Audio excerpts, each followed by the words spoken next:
ታይውሉ توصلوا تقصتات لعقاتكم كونوا لكم تقصتات أنا ما أخذ لهاو كذا عندكم محمد صلاح أنا مسحت مش مزجبك علات سلا دينت كبره كله تايم اللي قرنت سجا هنا بمنفس قبل هون يكون عينت خفاتي كلاتي مدحان مالتي لبرارو ስለዚህ ድህነት ማለት ወይ ድህነት ማለት ታይ ማለቱ ይከንበል ከለና በስጋ ሆነ በመንፈስ ወይ በስጋ ሆነ በነፍሲ ሀብሉ ሆነ ይሁን አይነት ጥፋትን ጉዳትን ምድሃን ማለት በቀጥተኛ ትርጉም ድህነት ከባልከ ስለዚህ ሁለተ ጉዳያት ነው እና መጀመሪያ ጉዳይ በስጋ ስለ ምድሃን ማለት ለአብነት ነጥብታት ምግላጽ ይካል አብዙ ውሽቲ ካብ ጊዜያዊ ለሆኑ ጉዳያት ሊገልጽ ተበለ መልኩዑ ፈውስ ላተዋለ ክጽዋዕ ይችላል ማለት ወይ ጽቡቅ መግለጽ ሆነ ለተናሰጋ ጉዳይ ፈውስ ላተዋለ ልጽዋዕ ማለት ለምሳሌ ኖህ ካብ ጥፋት ማይ ድሒኑ ነው ተፈውሱ ከማል እዚህ ኖህ ቀድመ ቢሉ ካብ ጥፋት ማይ ምድሃኑ በነፍሴ ሆነ ይልገልጽና እዚ በስጋ ልገልጾ ጉዳይ ስለ ነፍሴ ሆነ መሰረታው ነገር በነፍሱ للمسؤول وين بنفسه للنبرو كبريب خدمة እግዚአብሔር للنبرو ጸጋይ ካብ ስጋ بالمسؤ ጥፋት ወይም ስጋ بالمسؤ ማዓት ለምድሃን ኺሉ ነው ንብልበኻል ይባላል ተመሳሳሊ አብ ዘፍጥረት 19 ተጻሐፈልና ታሪክ ይዚ ምናልባት ለምራይ ትደሉ ሰባት ተልዩኹም ማለት أنا نوي حزب تمساسال بالخونه بالقرآن ማለት ካብዚ ክድሕኑ ከለው ካብና ስጋ መቅጻዕቲ ወይ ካሞት ክድሕኑ ከለው ንርእዩ ስለዚህ በሐሲሩ እዚ ጊዜያዊ ኣብዛ ዓለም ዘብዝለሉ ተወሲኑ ልቀር ነገር እዩ ኢና ንብለና ወይ ዝድሕነት ዘብዝለሉ ለጊዜኡ ክግበር ልኽእል ክጠቅም ልኽእል ነገር ኮይኑ ኢና ነገር ለሐሸ መግለጺው ልመጽል ዝታዩ ፈውሲ ይብልካል ፈውሲ ይብልካል ለሐሸ መግለጽ ኮይኑ ነግኒው ነዚና ብዙ ጉዳይ ምድሃን ክንብል ከለና ወይ ድህነት ክንብል ከለና ኦርቶዶክሳዊ አምሩ ወይ ትምርቱ ነገረ ድህነት ይልና ክንጽውዕ ከለና ግን እግዚአብሔር ይደቀሰዋል ይገበሮ ናምድሃን አገልግሎት ነገረ ድህነት ይልና ንጽው ወይም ለና ጉዳይ ዘብዝለሎ ሰብ በሙዳው ካውድቀቱ እግዚአብሔር ልከልዕሎ ልገበሮ ጉዕዞ ነገረ ድህነት ይልና ንጽው ስለዚህ በሐጢሩ ወድሰብ ስለልወደቀ በነፍሱ ጥራህ ከይኾነ ተጎዲዩ ሲ ብስጉ ለተጎዲዩ ሐዚና ነፍሲ ጥቅሚ ለሁሉ ይልሆነ ናስጋ ጥቅም ግን ለስጋ ብቻ ሆይነ ያነግኒ ብዙ ጊዜ በነፍሱ ከድህኖ ከሎ ለስጉ ለይተርፉ ይናን ወድሰብ መጀመሪያ በጣም ወዲቁ ወልነበረ መሰረታው ውድቀት ግን ና ነፍሲ ውድቀት አጋጢሙ ነው ልብል ነገር አብዚ ክስመረሉ ልግባ ሐሳብ ወይ ክንወስዶ ልግባና መሰረታው ነቱ ኮይኑ ይስማعني ስለዚህ አብ ሐዱሽ ኪዳን ህይወት ምቅባል አብ ኃጢአት ምድሃን ወይም ለሎ ዮሐንስ ወንጌል ምዕራፍ 3 ቁጥር 16 ለሎ መለኮታዊና እግዚአብሔር ቃል መሰረት ልገበረ ነገረ ድህነት ይልና ንጹህ አለና ቃሉ ታይል ኑኡ ለአምን ክርስቶስ ኢየሱስ ለአምን ናዘለ ዓለም ህይወት ልክህሎም በይ ልከይጠፍ እግዚአብሔር ሓደ ወዱ ክሳብህ ለዓለም በኸሙ ፎቲዮ አፍቂሩ ይሞ ልብል ቃል ማለት እዚህ ቦኡ ለአምን ሰብ ልክድህን እግዚአብሔር ልገበሮ ጉዕዞ ወይም እግዚአብሔር ያወድ ሰብ ልኸዶ ኺያዶ ነሐሶ ንዝክሮ ኸይዲ እሺ ምናልባት ሪንግ ስላይት በጣም ስለተከብደን እንትን ለምጥፋት መረ አይ ልረክር ደልዝ ከይህ ልብል ሰብ የምመስለው ስለዚህ ነገረ ድህነት ይልና ንጹህ አለለና ናይ ድህነት ጉዳይ የገልግሎት ይልና ንጹህ አለለና አየና ይተተዋይሉ ዮሐንስ አወንጌሉ ምዕራፍ 6 ቁጥር 16 ተናጊሩ ወለን ቃል ዝቃል ዘብዝለሉ ታይ እግዚአብሔር ሲ هو لأمن كله نازل عالم هيوت لكهلهم بي لكي يطفئ إذا سابزي طفئ ونيرو ويلا لا كاب እግዚአብሔር ህይወትነት ወጪ ነው ወደሰ እቲ ህይወትነት እሱ ልክምልስ በሓደ ወደ እግዚአብሔር አሚኑ ልክነብር በህይወት ልክመላለስ ሓደ ወዱ ክሳብ ልህ ለዓለም በኸሙ ለፍቀረሉ ፍቅሪ ነገረ ድህነት ተዋይሉ ይጽዋ ነገረ ድህነት ተዋይሉ ይጽዋ ዚና ነገረ ድህነት ስለዚህ ነበር ጉዳይና ናለው ምን ልነጋገሩ ለለና ጉዳይ ምስ ዋናነት ምስ ነፍሲ የተተሐሐዘ ወይም አብ ነፍስ ውሽቲ ለለተኮረና ድህነት አገልግሎቲና ከነጋገር ማለት ሶዚ መጽሐፍ ቅዱስ ለለኩም ሰባት ተወሰና መጽሐፍ ቅዱስ ክፍልታት ለላሬና ይስለምራል ሶ ነገረ ድህነት እንታይ ተገለጸ የተተዋይሉ ካብ ልደት ክርስቶስ ኢየሱስ ልጅምሪ ነገረ ድህነትናስ መሰረቱ ወይም ጅማሪው ካብ የተተዋይሉ ካብ ልደቱ ይልጅምሪ ዕለተ ዓርብ ብቻ ተጀሚሩ ልውድ ጉዳይ ካብ ይጅምር ተተዋሂሉ ካብ ልደቱ ይልጅምር ምክንያቱ ገና ክርስቶስ ኩለድ ከሎ ጀሚሩ ለሎ ኸይዲ ኣብ ነገረ ድህነትና ናይ ዋዕሉ ግደና ስራሕ ስለለ ሮማ ልጅምር ነገረ ድህነት ካብ ምንታይ ተተዋሂሉ ካብ ልደቱ ጀሚሩ ነገረ ድህነት ልጅምር ሸጊርኻ ኸይድኻ ዓርብ ብቻ ይረይ ዓርቢ መፈጸም ታለግነ ልተደምደመሉ ቀድሚው ለሎ ነገር ክርስቶስ ለምሳሌ ወንጌል ይሰብክ ነው የምህር ነው ምስጢራት ይፈጽም ነው ዞም ወንጌል ዞም ምስ ነገረ ድህነት ተተሐሐዘ ካብ ነገረ ድህነት ለውጽው ምስ ነገረ ድህነት ተተሐሐዘ ሐዝ ብዙሕ ጊዜ ንሪው ነገር ወይም አህዋትና ወገናትና ልሪው ነገር ታይ ዓርብ ብቻ ይምልከቱሞ ቀድሚው ለሎ ክርስቶስ ለፈጸሞ ና ምስጢራት ጉዳይ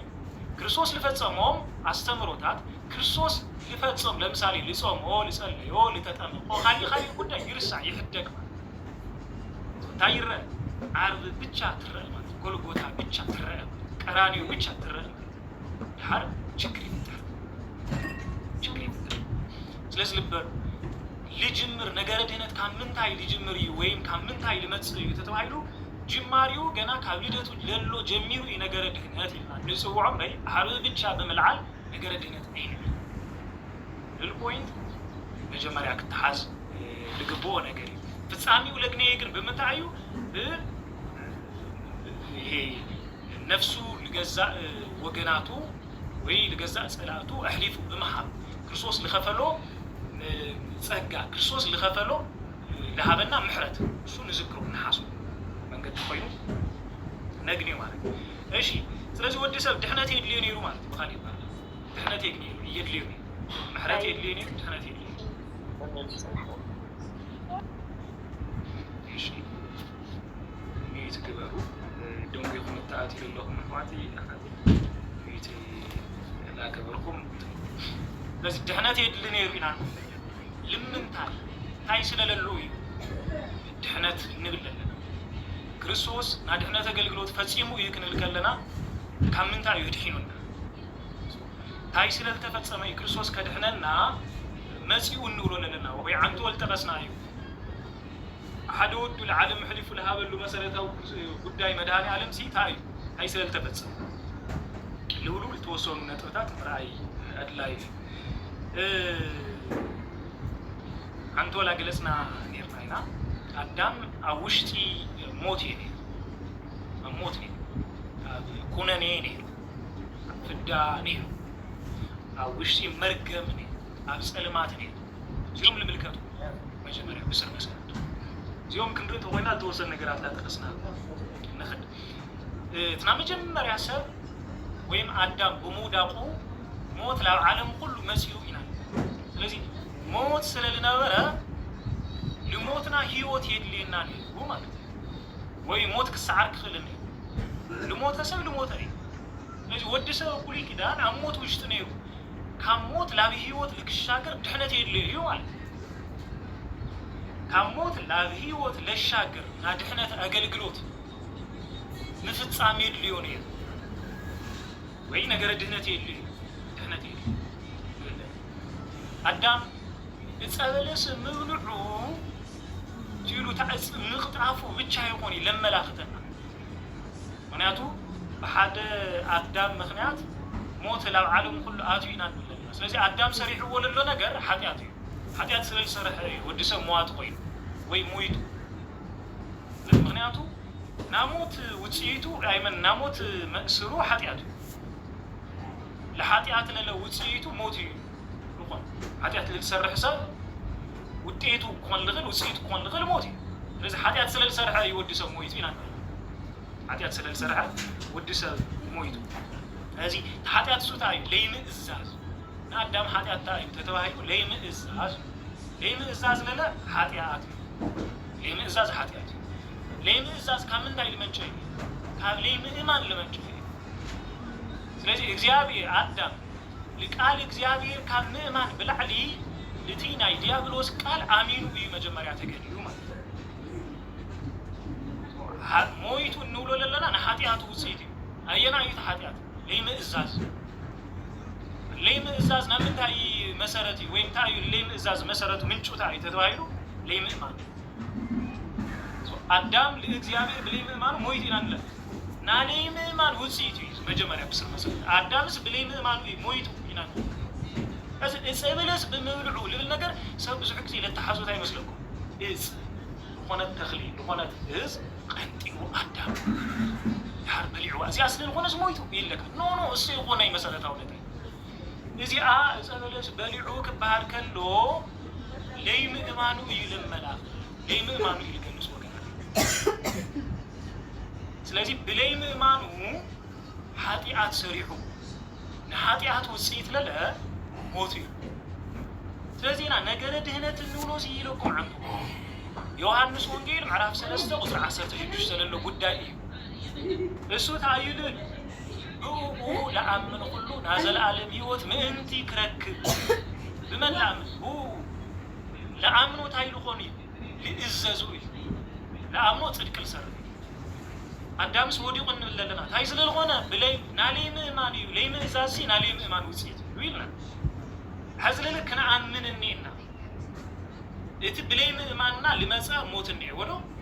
حزلك بمأمنا نجني هيوت النية نعم لمن بمأمان لقويها كريستوس يسوع بمأمان لقنا هيوت النية بلي مأمنا موت موسيا بلي مأمنا ليم إزاز بلي إزاز حتيات مسرح حتيات بمسرح موت مسيا حز خللا بمأمان مإزاز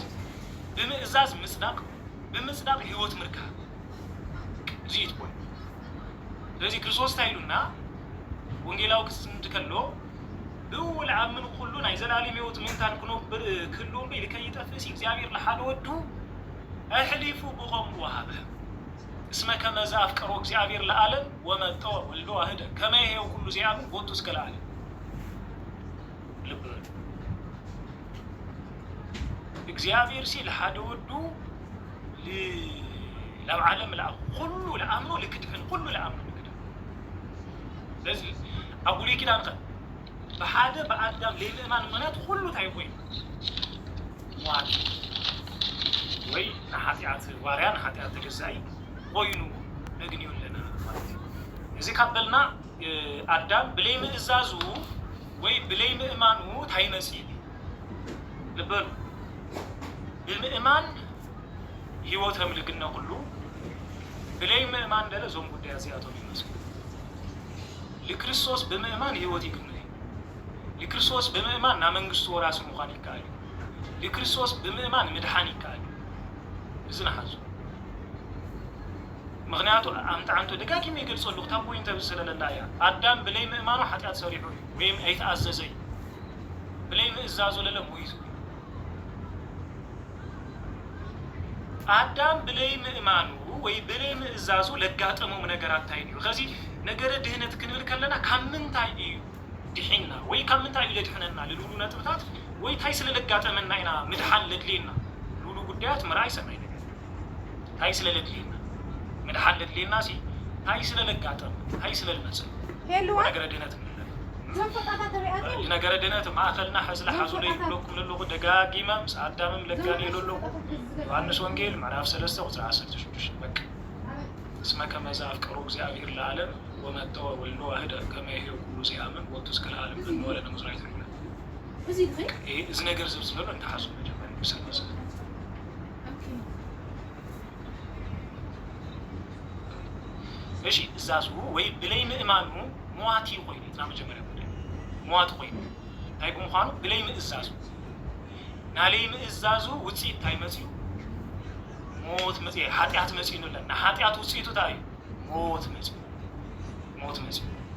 ስለዚ ሞዋቲ ኮይኑ ለምንታይ ብለይ ምእማን ብለይ ምእዛዝ ዝመፅእ ኸይዱ ብለይ ምእዛዝ ዝመፅእ ኸይዱ እዩ ኣዳም ክፍጠር ከሎ ኣብ መንጎ ክልተ ጉዳይ ኮይኑ እዩ ተፈጢሩ ሓደ ኣብ ሞዋትን ኢ ሞዋትን ማእኸል እዞም ሞዋትን ኣብ ኢ ሞዋትን ማእኸል ኮይኑ ኣዳም ብኻሊእ ባህላ እንታይ ማለት ገና ካብ መሰረቱ ኣዳም ሃምለይ ሞት ኮይኑ የተፈጠረ ሃምለይ ሞት ብቻ ወይም ለላ ሃም መላእክት ብቻ ኮይኑ የተፈጠረ ኣዳም يصير حسابي هم ملائكة بتشا خوينا أدم يتفطر هم ملائكة خوينو بتشا تفتيرو مالت تاي مالتي مسلكم لا يموت خوينو تفتيرو مالت بقى لا يموت خوينو توسينو لتفتر أكال يو مالت لا يموت لمثالي ملائكة لا يموت خوينو تفتيرو ميو جن لا يموت خوينو تفتيرو مالت جنيه خوني ونياتو كم ملائكة ودن لودقن يوميا كم ملائكة ودن لودقن ساتنايل كم ملائكة وجاني لودقي لا يموت خوينهم كنت فتيرو لازم حزي لا يموت خوينهم تفتيرهم يوم كبهار كندول الملائكة لا وسين اللوم يبقى السبل وصل اللوم أمنة يوم النبر للوين وهي من السافق عندهم من رجوا من أمرهم تجاهيسوا هي مالتي أي غني الملائكة أنا أتو ودكت المرأة نيو موات النت المرأة وجنزب الجبرو نيو ماشي عاب مصحف كدوس مسارات للنجار إذا فترات معرف سلسة بس إسرائيل خلتك ساعة إسرائيل وعدي اللي يطلع كده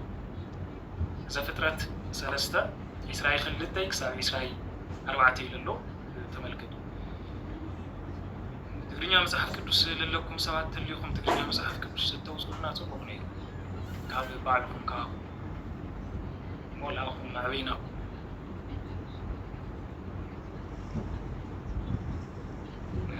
اللومي تقريني مصحف كدوس للو سب وصلنا لخل سب تحزلنا لخل مصحف كدوس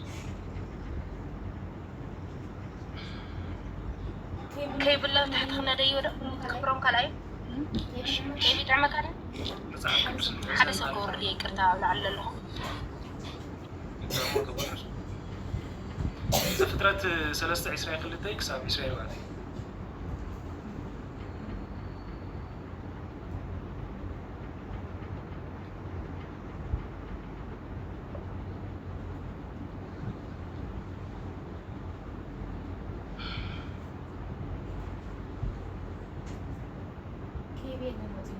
من اللي فتحت متحف كرتا أسرح تنزل سلوا لك دي متحف أوصل ده أسرح قناتي علني في الموبايل أوكي ايش تجري لي طبعا كان قلنا موبايلي هو موبايل تفينا وين عرفنا اني موبايل ما حريحان لنا خلص لنا خلص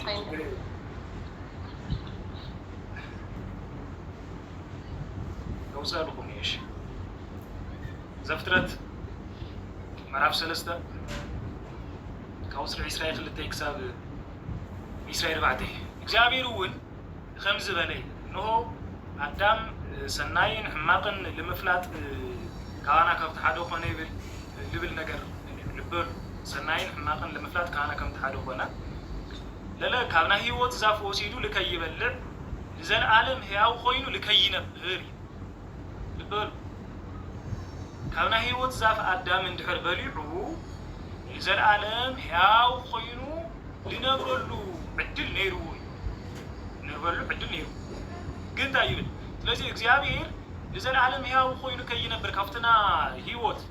زاف كي يبلعمو لزن عالم هياو خوينو لكي ينبر كابيدن جنة إخزيابير وصو لذي لم مدروون أبصحو يبل لافتنا هيوت من قد الوسد لافتنا هيوت زاف الوسد من قد للا بكيروبيل تنبلبل سيفي إيدن جنة مسراق لقد متى ويمعصوا خلخل بالنجر نجدتنا مساعد كبير أم حرمي إلى تقرين على تقوم مرفوع ለለው ተመሳሳል ብንኾነ መልኩ መጀመሪያ ክንገረው ከሎም ለአዳም ታይተዋል ተነገረው መስለው ሐዘን ባሉ ዘፍጥረትኩም ተመልከቱ ሃይሉን ነገሩ ልትረግክ ነግረው ከ ካብዚ ፈረዚ ከይትበል ልበል ሓደ ከይትበል በስታይ ማለት ከይትበል ልብል ጉዳይ እንድሕር ለይበሊዑ በቃ ህይወት ቀጻልኝ አይሞቲ ማለት ነው ተበልዒኻ ግን ሞት ክትሞት ኢኻ ወይም ካብኣ ብልበልዓኻላ መዓልቲ ሞት ክትሞት ኢኻ ተባሂሉ ተነጊሩ ልበሉ አዳም ልሞት ካብኣ ኣብ ልበልዕላ መዓልቲ ልሞት እሺ ተለይበልዕኻ ኣይሞቲ በቃ ኣይሞቲ እግዚአብሔር ብልፈልጦ ጊዜ ሰዓቲ እግዚአብሔር ብልፈልጦ መዓልቲ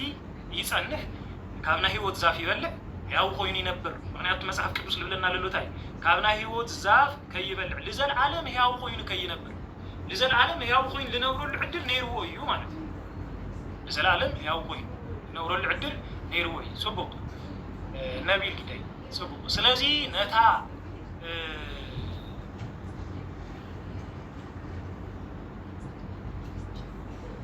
ኦሪት ዘፍጥረት 3:23 ነታ ዝነበረላ ምድሪ ወይም ተፈጠረላ ምድሪ ምእንታን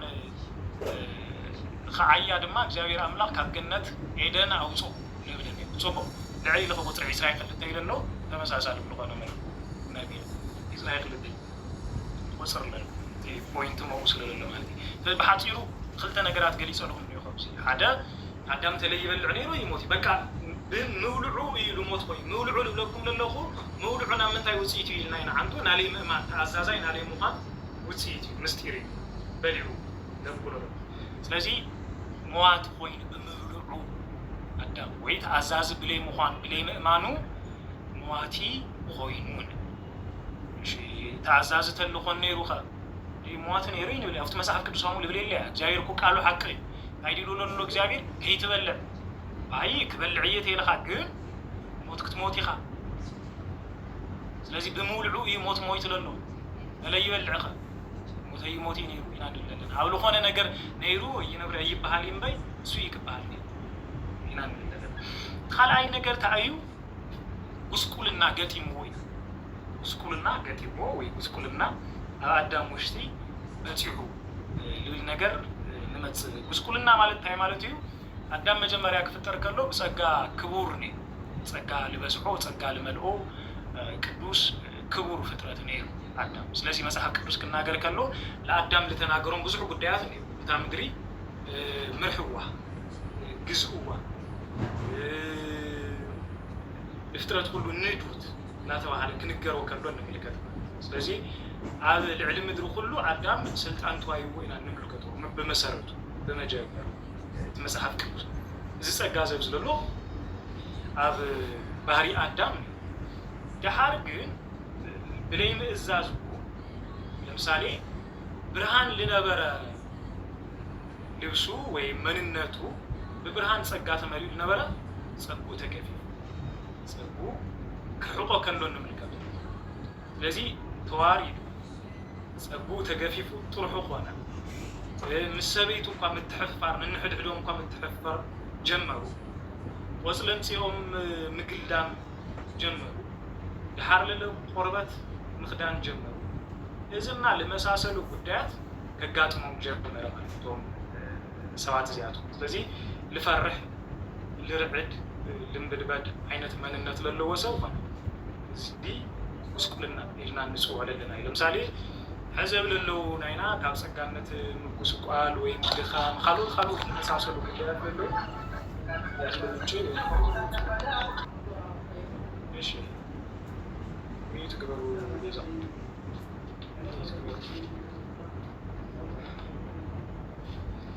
خلي نقر تعيو سأدام الملكات سالساي كنسوع النخل بتاع مزح نقرات متكاسكالي كنت سالساي مسألة أو نتبي منفساوي عبيتو تقاريسو الملكات لذي بعزوس نموت قوينو مالت بحثو هيقوني منفساوي عبيت كجني بسو بعزو بجزء على سقال تقارن سو بعزو قوين نكلي بكتتا لا سيو الورد سوي هل سقال الشاجر ከይኾነስ ካብ ክብሪ ናብ ክብሪ ልሻገር ከይኾነስ ያ ፀጋሱ ያ ዕቤትሱ ቀሪብ ሙሉእ ብሙሉእ ናብ ጥፍኣት ንምርህ ናብ ጥፍኣት ልኸድ ፍጥረት ኮይኑ ነግኒ እዚ እዚኣቶም እና ለመሳሰሉ ጉዳያት ኣብ ውሽጢ ኣዳም ነይሮም ብሓፂ እዚኦም እንድሕር ኣብ ኣዳም ነይሮም ኮይኖም ካብዚኦም ምድሓን የድልዩ እዝና እዚኦም ካብ ዝመሰሉ ጉዳያት ኣዳም ምድሓን የድልዩ ፈውሲ የድልዩ ፅቡቅ ምድሓን የድልዩ ነይሩ እዚኦም ካብ ዝመስሉ ነገራት ምድሓን ፅቡቅ ነቢል ፅቡቅ እያ ነትና መፅሓፍ ቅዱስ ለመንጨበት ትልቀልና ኣላ ፅቡቅ ሳቶም ናርዩ እዚ ካብዚ ምድሓን የድልዩ ነይሩ ኣብዚ ልለሉ ናብ ምድሓን ከይድ ለለ ከድሕኖ ልኽእል መን እዩ ለምሳሌ ካሊእ መንገዲ እይጥቀም ኢሉ ኮይኑ እግዚአብሔር ከድሕነሉ ዝኸኣለሉ መንገዲ እንታይ እዩ ልብል ነገር ተመልከት ለምሳሌ ሰብ ከድሕኖ ይኽእል ዱ ንኣዳም ካሊእ ቅዱስ ካሊእ ሰብ ከድሕነሉ ዝኽእል ዕድልና ኣጋጣሚ እኒአዎ ደተልና ክለይ ይኽእል ንምንታይ መጽሓፍ ቅዱስ ክናገር ከሎ ኢሳያስ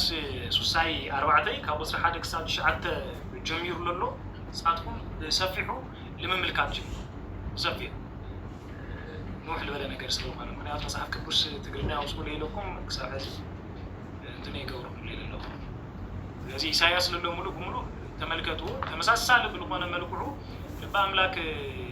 ቅዱስ ዳዊትም ኣብ መዝሙሩ መዝሙር 143 ካብ ቁፅሪ 5 ክሳብ 8 ብለሎ ተመልከቱ ብሓፂሩ ልክዕ ቅዱስ ጳውሎስ ኣብ ዝነገረና ሓደ በኣዳም ምክንያት ሰው ኩሉ ሞዋት ኮይኑ ሰው ኩሉ ሞዋት ኮይኑ ብሓፂሩ እንታይ ማለት ይመስለኩም ኣዳም ጉንዲ ኣብቲ ጉንዲ ኣብ ኣዳም ለለው ቅርንጫፍ ለላ እቲ ጉንዲ ክቦላሸ ከሎ ጉንዲ ክድከል ከሎ እቲ ጉንዲ ብሓጢኣት ክትሓዝ ከሎ ኣብቲ ጉንዲ ኣብ ኣዳም ለለው ቅርንጫፍ ብምሎ መቡልሻ ጀሚሩ ተቦላሸ ንዝኮይ ጉንደ ወይን ኢየሱስ ክርስቶስ ኣነ ና ህይወት ጉንዲ ወይም ኣነ ጉንደ ወይን ኢሉ ልናገረና ባዕሉ ንሓዱሽ ኪዳን ጉንደ ወይን ለለ ክርስቶስ እዩ ኣብ ክርስቶስ ለሎ ቅርንጫፍ ኩሉ እንታይ ህያው እዩ ምክንያቱ ክርስቶስ ህያው ኣምላክ እዩ ጻድቅ እዩ ንጹህ እዩ ቅዱስ እዩ ኣብዚ ጎይታ እሱ ኣብዚ ጉንዲ እሱ ኣብቲ ጉንደ ወይን እሱ ለሎ ቅርንጫፍ ብምሉ ወይ ኣማኒ ብምሉ ወይ ክርስቲያን ብምሉ ለለ ጥዕና ለለዎ ቅርንጫፍ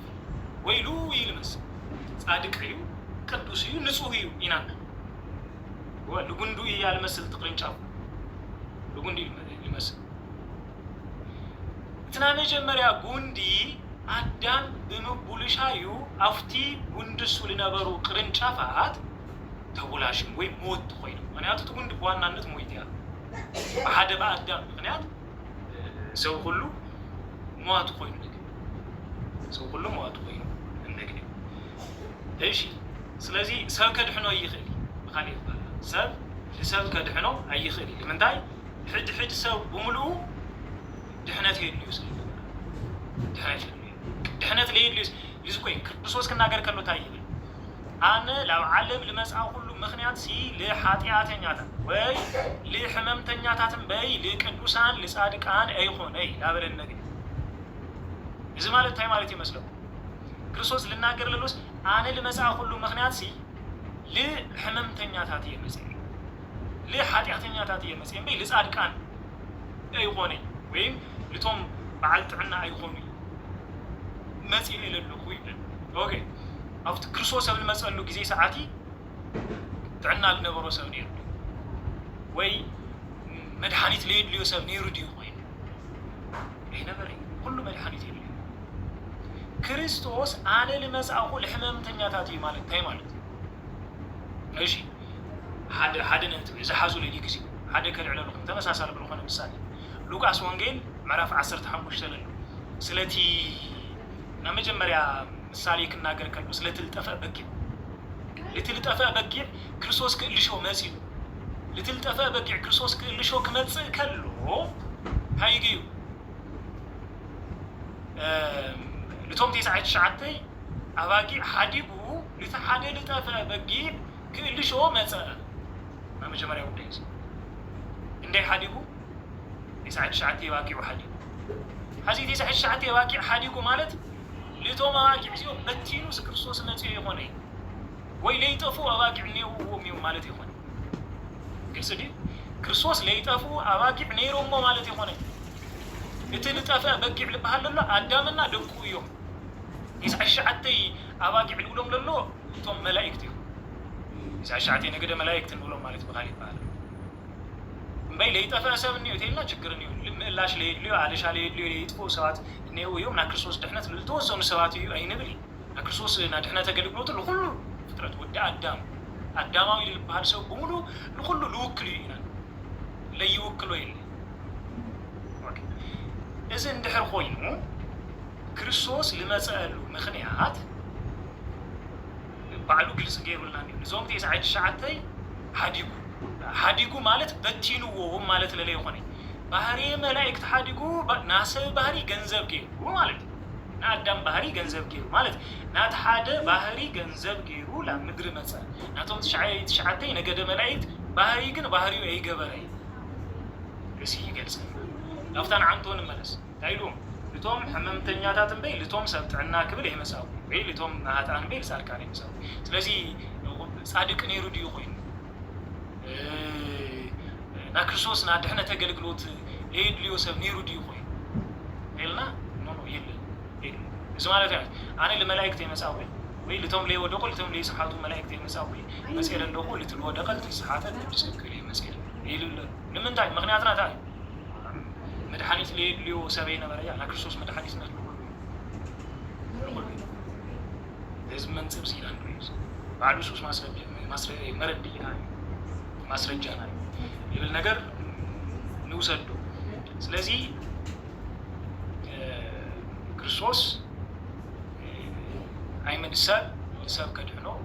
አይኽሊ ምክንያቱ ተከዝላ ገለጽና ይላል አዘርዘርና ይላል ሰው ሁሉ ሓደ በአዳም ምክንያት ሞቱ ወይ ናሞት ጽይቱ ኸጣይ መነሹ ኸጣይ ኃጢያ ስለዚህ በኃጢያት ምክንያት ሞት ለዓለም ሁሉ አትይኔ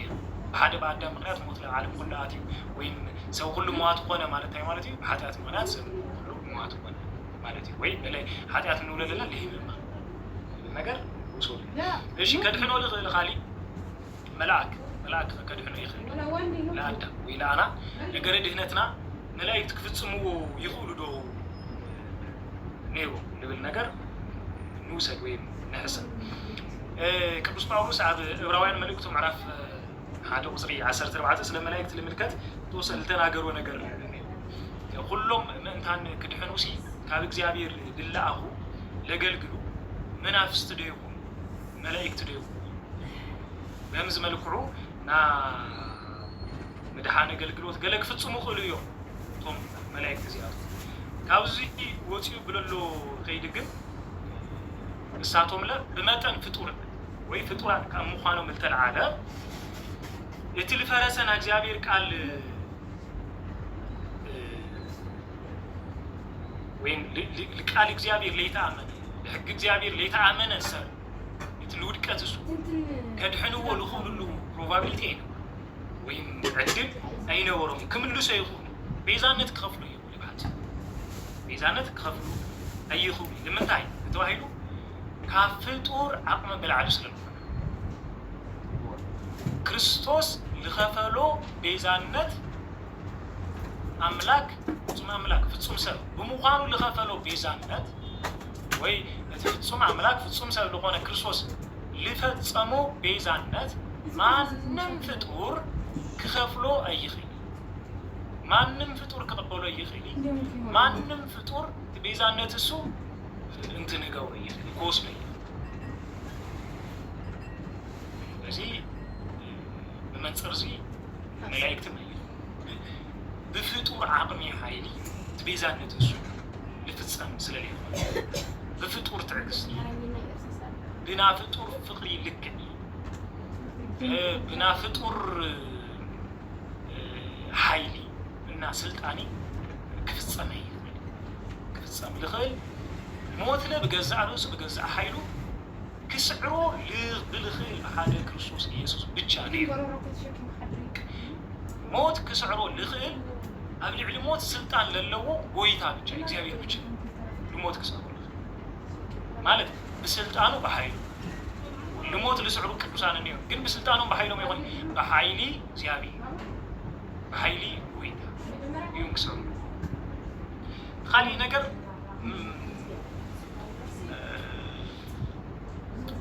መስዋዕትም ይሁን خالي ነገር ቤዛነት እሱ ከፍሎ ይኸሊ ወይም ከድህነና ለኸል ነገር የለም ስለዚህ በሐጽሩ ለድህነና ምን ይተባይሉ እግዚአብሔር ለድህነ እዚህ ወዲቁ ለነበረ አዳም ከድህኖ ለኸል እግዚአብሔር ብቻ ነው እግዚአብሔር ብቻ ነው ለምን ታይመስለኩም ለአዳም ለምድሃን ከፈሉ ልግቦም ቤዛነት ነው ወይም ለለ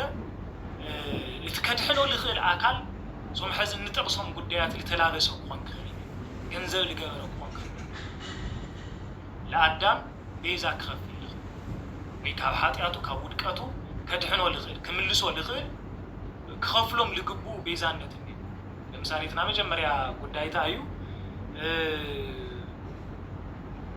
ሰው ኮንክ ሰው ኮንክ ለምን ታይመስለኩም አውዲቁ ወለሎ ዲያብሎስ ጠላይ ዲያብሎስ ከውድቀው ከሎ ሃይማኖት አበው ስለዚህ ለመልከት ቅዱስ ቄርሎስ ከገልጽ ከሎ ለወደቀ ሰብ ለወደቆ ዲያብሎስ አይምን ሰብ አብልዕ ዲያብሎስ ስልጣኔ ኃይሊ ልክህሎ እግዚአብሔር ሰብ ኮይኑ لديابلوس كسعرو كخلني دحر ودي سب للا أقدم قدامه آدم مملو دقة دقمه آدم ويتا يسوع كريستوس سعيره الشنيفه لذل أولوس هم لزرفوا عينة ويم هم لزمروا عينة زماري ويم لموت زرافهم لولا أبيني حيلخ أبيني سلطان قام لولو أبيني حيلخ سلطان خي كولو لغل عقم لقني بمن قدسي الكدوس كيروس بمن قدسي ስለዚህ በመንገድ እዚህ ዲያብሎስ ክሽነፍ ክኽል ነው እሺ አበው እዚህ ለመልከት ለልዕሉ ምሳሌታት ነው ምሳሌ ሊቃውንተ ቤተ ክርስቲያን ያውነትና መጀመሪያ ጉዳይ አዳም ወደቅ ከሎ ዲያብሎስ ይወደቀው ዲያብሎስ ከወደቀ ከሎ አመንታይ ሐዲሩ አምናመን ስጋ ሐዲሩ ተተዋይል አምና እባብ ስጋ ሐዲሩ ወይ አብ ስጋ ተሰዊሩ አመን አብ እባብ ተሰዊሩ አውዲቁ ተመሳሳል ለሆነ መልኩ አካላዊ ቃል ኢየሱስ ክርስቶስ ወይ መለኮት ወይ ቃል እግዚአብሔር ቃል ለይጭበት ለይድሰስ ለይውሰን አካላዊ ቃል ስጋ ገንዘብ በመግባር ምክንያቱም እቲ በአይኒ ለይንግርኡ ስውር ለሆነ ዲያብሎስ ፊዚካሊ ስውር ለሆነ ዲያብሎስ አብ አርዊ ምድር ሐዲሩ ተሰውዩ ተምለው ደቀቁ አካላዊ ቃል ኢየሱስ ክርስቶስ ካብዝ ብልተፈለ ተዋህዶ ፍጹም ሰብ ፍጹም አምላክ ሆይ ማለት ስጋ ገንዘቡ በመግባር ስጋ በመዋሃድ ለዲያብሎስ አሸንፎ ወሲዕሩን ለዲያብሎስ ከሸንፎ ከሎ ዲያብሎስ ለአዳም ለወደቀ በጸቢሉ ለዲያብሎስ ይስዑ ስለዚህ እዚህ ለሙኻን ቃል ወይም እግዚአብሔር ታይቆም ከለው ማለት ሰው ቆም ምክንያቱም ወዲቁ ለሰብ አዝለለ ሰብ ልትለው ደቆ ለዲያብሎስ ከሸንፎ ከለው ማለት ክስዕሮ ከለው ሰብ በይኑ ባዕሉ ግን አይስዑ ስለዚህ አካላዊ ቃል አምናይና ቦታ አጥቢ ሰው ኮይኑ እግዚአብሔር ወልድ ወይም ቃል አምናትና ቦታ ኮይኑ ወይም ትናትና መርገም ትናትና ኃጢአት እሱ ተሸኪም ስይሩ አምናትና ቦታ ስፍራ አጡ ለዲያብሎስ በዚህ መንገድ ዘብዝሉሉ ክስዕሮ ክፍል ነው ከሸንፎ ክፍል ነው ማለት ኻሊ ነገር ሰብሱ ሞይት ሰብስ ሆነ ወይም ሰብስ ክርስቶስ ሰው ኮይኑ ይለለና ያ ተሰብሲ ለሆነ ነገር ኮይኑ ነው ክርስቶስ ፍጹም ሰው ኮይኑ ፍጹም አምላክ ፍጹም ሰው ማለት አይማስ ለበላ ኃጢአት ሃይማና ፍጹም ሰው ኮይኑ ስለዚህ ከኃጢአት ወፃይ አዳም ፍጹም ሰው ኮይኑ ክርስቶስ ዳር ቀዳማው አዳም ወዲቁ ሞይቱ ወሙዳው ሞይቱ ዳግማው አዳም ፍጹም ሰው ለሆነ ፍጹም አምላክ ለሆነ ዳግማው አዳም ክርስቶስ ለለ ከሞት ነው ሞት አዳም በሞቱ ክስዕሮሉ ክኽል ከሸንፎ ክኽል موت عدا كموت لله على له حايلي سلطاني نوري مويتو لكخر لقوبوني موت كريستوس يسوع لنا في البلا ملكو تايكون ايو لموت لسالي وي لموت القتل مالتي ስለዚህ ተኻላይ መንገድ ታዩ ከሞት ነው ማለት ከሞት ሙማት ብቻ ግን ይው ሙማት ብቻ ይው ከሞት ነው ዋሐደ ጉዳዩ ማን አዳም ለሞይቱ ግን አዳም ለአበዩ ነገር ነው ለሞት መስዓል ለሞት ምሽ ስለዚህ አካላው ቃል ኢየሱስ ክርስቶስ ከሞት ከገለ ነው ሞቱ ሞይቱ ነው ግን ለሞት ለሸንፍ ቆንክ ለሞት ለሸንፍ ቆንክ እዚ ሁሉ ልገብር ግን ታይ ንጹሃ ባህሪ ይሆን አምላክ ንጹሃ ባህሪ ይሆን አምላክ ንጹህ ተለይሆንኻ በኻሊ ባህላ ፍጹም አምላክ ትውለሉ መንገድ ፍጹም ይሆን ንጹህ ይሆን ንጹሃ ባህሪ ይሆን ማለት ፍጹም አምላክ ማለት ይንክብል እዚ ክርስቶስ እንበላ ኃጢአት ይንውሎ ለለና ፍጹም አምላክ እዩ ፍጹም ሰብ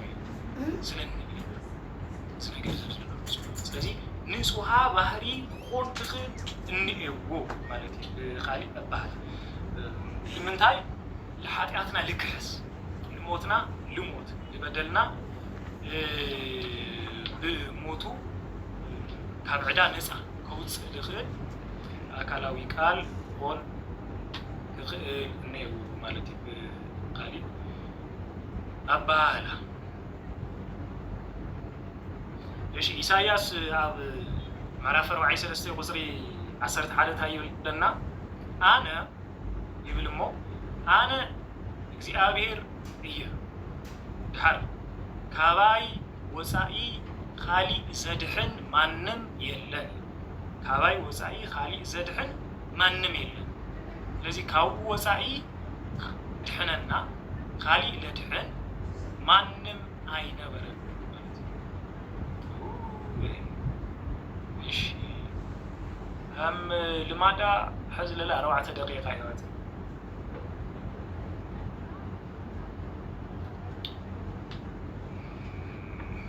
እሺ ያው ላይቭ حزننتي على حلف 5-3 ጊዜ ልገበረና ታይሉለን ለሎ will end in 4 minutes ይላል ነው 4 ደቂቃ ውሽቲ እሺ በዛኹም ህዚ ምኽሪ ለለኩም ሰዓት በአሜን መንገዲና እንትንገበው ለሐለፈ በዚህ ይሞክሩ ይልኩም ነው ምንም ለውጥ ይኖር ወርሚኒስ ብቻ